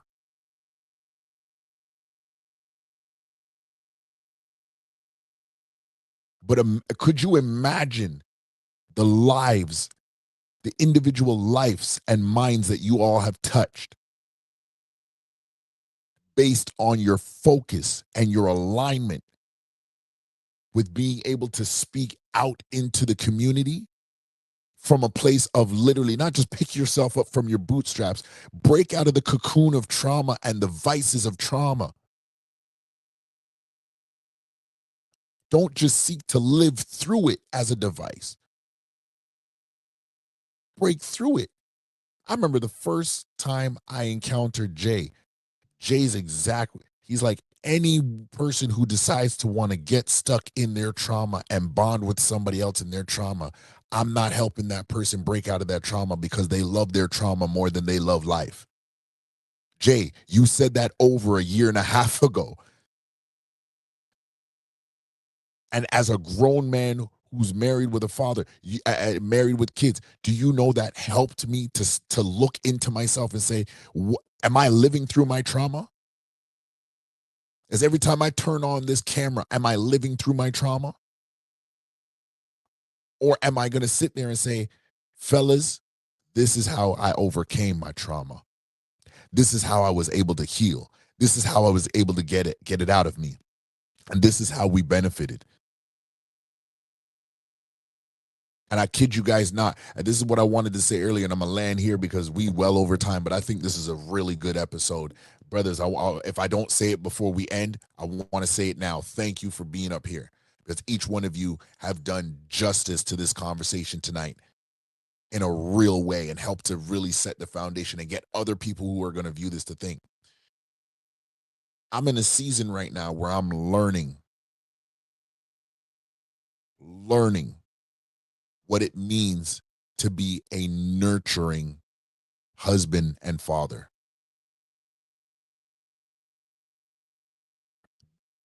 And you know what the thing is? I really didn't know what that looked like until now. Jay, when you said pouring into our daughters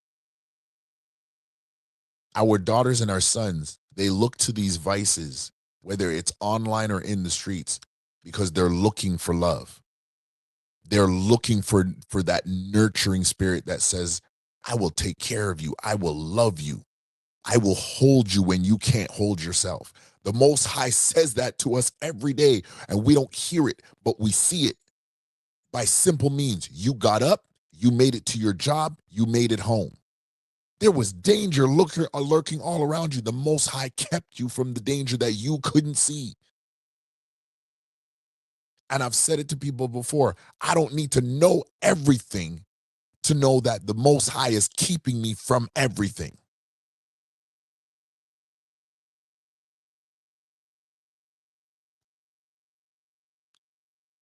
Man, when I tell you, you brothers have helped me to become integral in my community, both on this space and abroad and here in my home. You want to know how? Because y'all kept checking in with me. And that literally reversed my mindset, because at one point I was very good at being a separatist. And I'm sitting there and I'm like, no, I got to shift that. I can't live and just think that, okay, every brother is not out here to do right. So the things we're talking about, these are not big wishful thinking things to the audience. When you see this, every brother here represents a real tangible action that can be done in your life. J represents the removal of trauma. Rush signifies and represents not wasting seed, as you're not wasting your seed, not wasting your time, as the Bible says it and the scripture says it, not casting your pearls before swine. Chris represents the sacrament of consecration, taking the time to get your mind, your body, and your soul into alignment with God. So, and guess what? Out of all of us, all of these things work together to put the community in a compass that says, hey, it's not about what you look like. It's about how you act like, because when you fix your act, you will fix what you look like. And when you fix your act, that fixes you what you look like. You fix the message and the foundational knowledge that goes forth. And that is my closing point.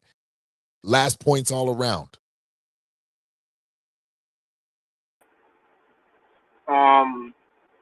I don't know if I can follow what you said, brother. You hit everything on the nail perfectly. Man, I'm trying to shorten it a bit, but I'll say this. I think in this day and age, people highlight negativity more than they do positivity, like, for sure, because it's the same thing in every damn panel that I go on to that I hear. And it's just like, bro, I am tired of well, first of all, it's one thing to point the finger, and I get who's responsible, but solutions need to be made, is what I'm saying.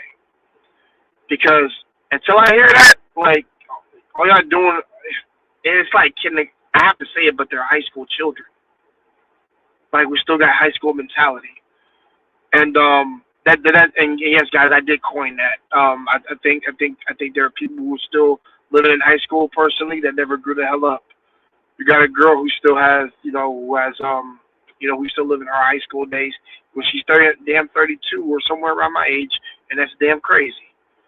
Or you got some boys who kind of like didn't even get to teenage years, who are still that boy that was still from when he was little.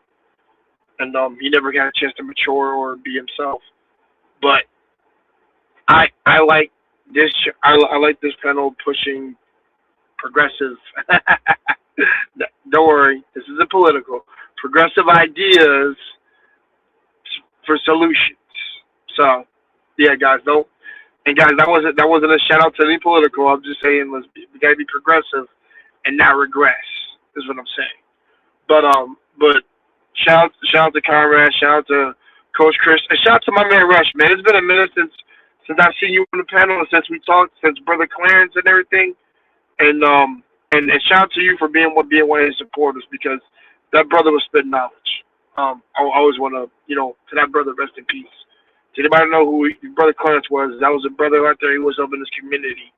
And he had a YouTube channel. That's still, I think it's still up to this day. So, Yo, you hold know, on, hold on. Clarence passed away? Brother Clarence, yeah, he did. That was last year, I man. believe. No, because I thought that you had known already, but Nobody told me about that. yeah, and I did a stream, and I think I'm thinking like a 30-minute stream in response to his passing. And like I said, that's a black brother OG out there that's out there helping the community, things of that nature, like, you know, that's helping kids get backpacks and things. I supported that brother and everything that he was doing in that regards. Loved hearing that. But like I said, that's a solution. What he was doing, he was helping.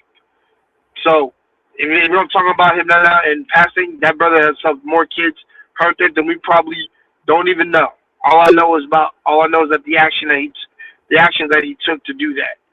And I want to tell everybody, like I said, positivity is what needs to flourish, not negativity, particularly because, like I said, there's too much of these cats acting like freaking children, and I can't stand it in my mind.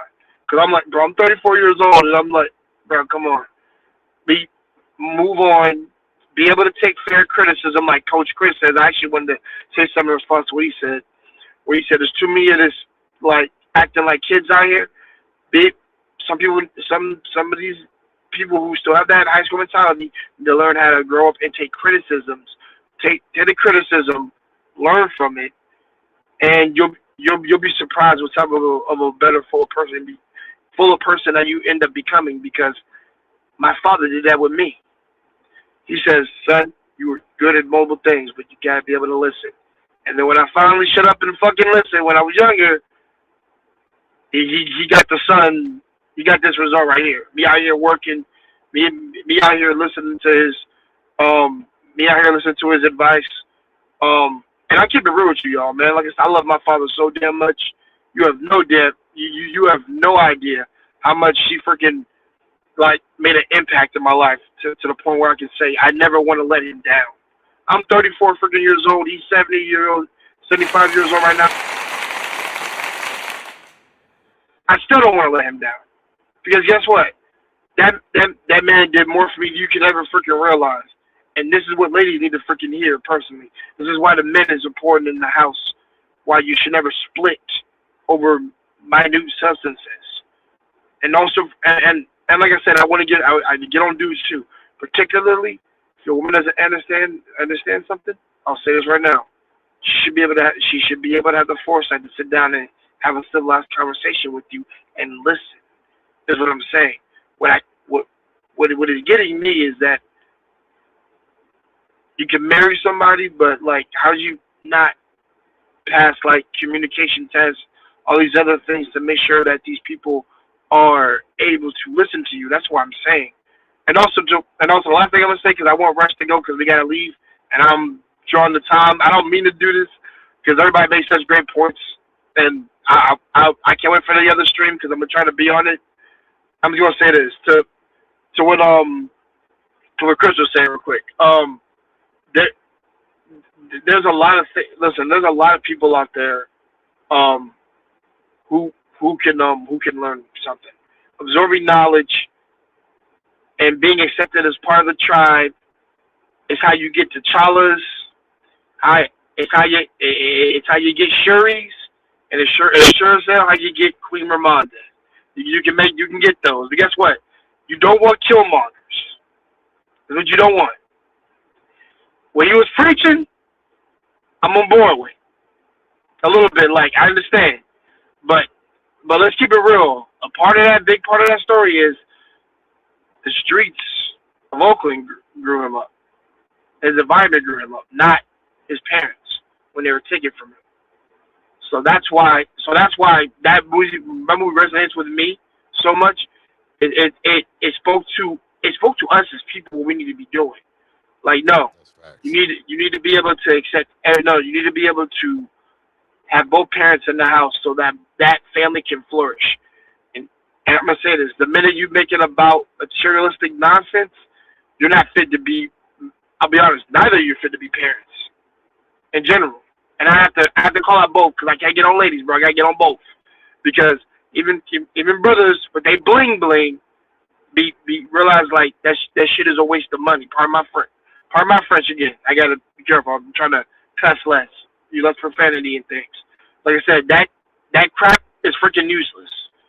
And like I said, brother, like I said, it's not one to spend money on yourself for a little bit, but when the money becomes the person, like when the money is the substitute for the personality, I mean, you're technically just a freaking, well, an incel and a robot, in my opinion. Or in this case, a man queen. I think that's the best way to put it. You're a man queen. If I'm saying the word wrong, please correct me in the comments, y'all. Because that word is freaking a pain in the ass to produce. And you're talking to a guy, and you're talking to a guy who knows Japanese language right now. So I had to relearn like some words because certain things are hard to pronounce. But with that being said, listen, thanks for having me on. Shout out to Rush, shout out to Coach Chris, shout out to Brother Conrad, and shout out to everybody who watched this live stream, man. I'm glad I could be a part of it, and I hope there are some lessons that people can take from this, and guys don't listen with your feelings, listen with your ears. Let it marinate in your head for a while, for a few days, and then trust me, and then try to work on something every day. Last thing I have to say.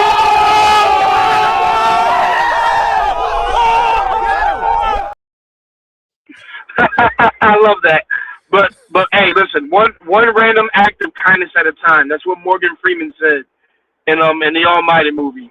One random act of kindness at a time. And yes, brothers, you can showcase that to a brother out there who needs help once. And guess what? Sometimes that might be all you need to lift yourself up. Like I said, you can give him advice, but you can't make him drink the water or whatever. Like I said, he has to go on his own personal journey by himself. In that regard, doesn't mean that you're not back in this corner. Support, you stay in the background in that regards. You let him walk his own journey. And everybody check out House of David. That's a perfect example of what I'm talking about. So, peace out, y'all. All right. Peace. Brother Jay, we're going to definitely tap in. I'm going to be as I'm crunching down on some food in a bit, I'll be tapping in with you. Rush, final thoughts. Yo, my final thoughts is, this quote unquote gender war, it's just going to get worse. And it's not even based on a gender war, just the climate of what we're going through now in this world period. This is a part of biblical prophecies, man. The hearts of man will grow cold, and wickedness is going to be at an all-time high. I expound on this subject matter on my last stream based on Stephora, the girl that got murdered in Dominican Republic. And I was basically letting my audience know, like, yo, right now, it's either good or evil. You know what I mean? And good versus evil is causing a ripple effect to separate the goats and sheeps. You know what I mean? And yeah, man, just all I can say is just repent and hold on to the commandments, man. Because, we at the last hour, man, and the king coming. I mean, that's all I got to say. Hey, the sound words. I ain't got anything. Coach Chris, take us home. Nah, man. Same, bro. These some dope brothers, man. Great show. Great panel. Great conversation. All I got is, man, just keep your head to the sky. Keep your feet moving and show somebody some love. That's it, bro. That's it.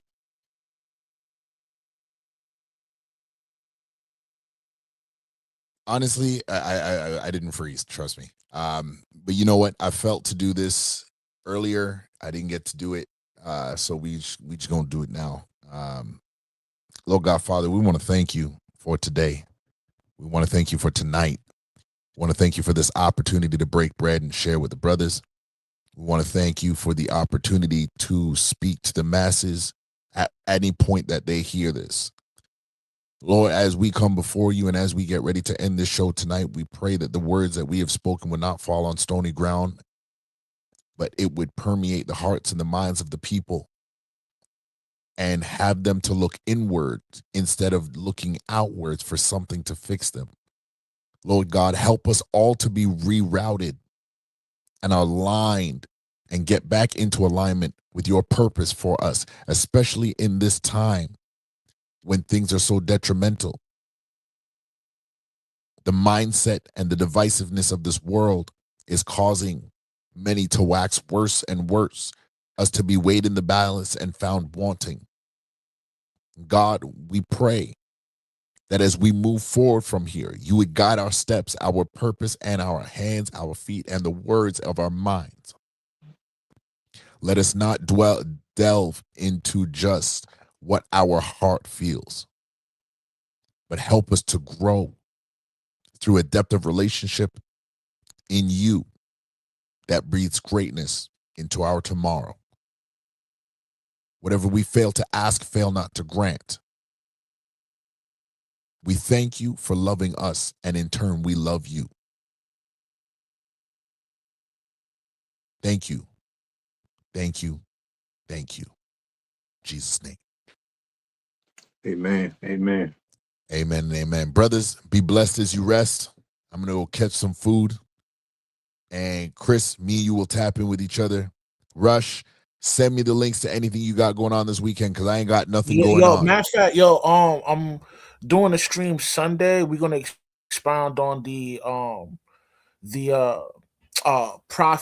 not prophecies, but the dreams of Daniel, on how that expounds on the the wars and the mark of the beast. Yeah.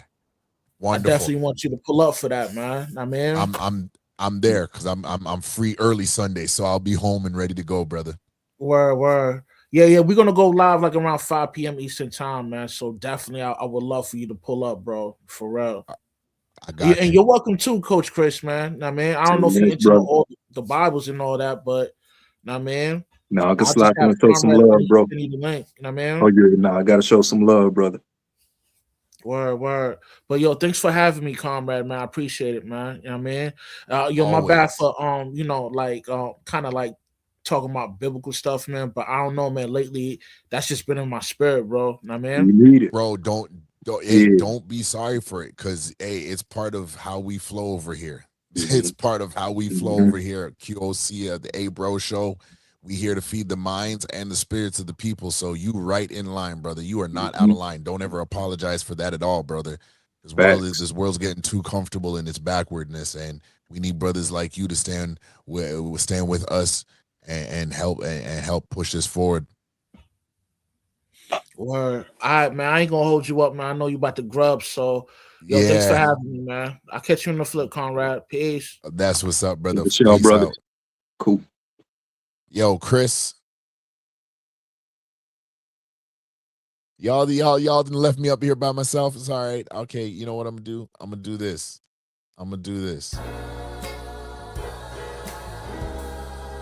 Hey, bro. Another QOC production. What it do? Hey, bro. Hey, bro. Hey, say, hey. Hey, bro. Moving forward from there, so that's what brought this whole partnership. Say, let me holler at you. Okay. Hey, It's funny because he fell. Say, let me holler at you. Hey, bro. Say, let me holler at you. Hey, let's have a conversation. Bro. Say, let me holler at you. Talk to me like a man. We talking like men. Show you that I'm your brother.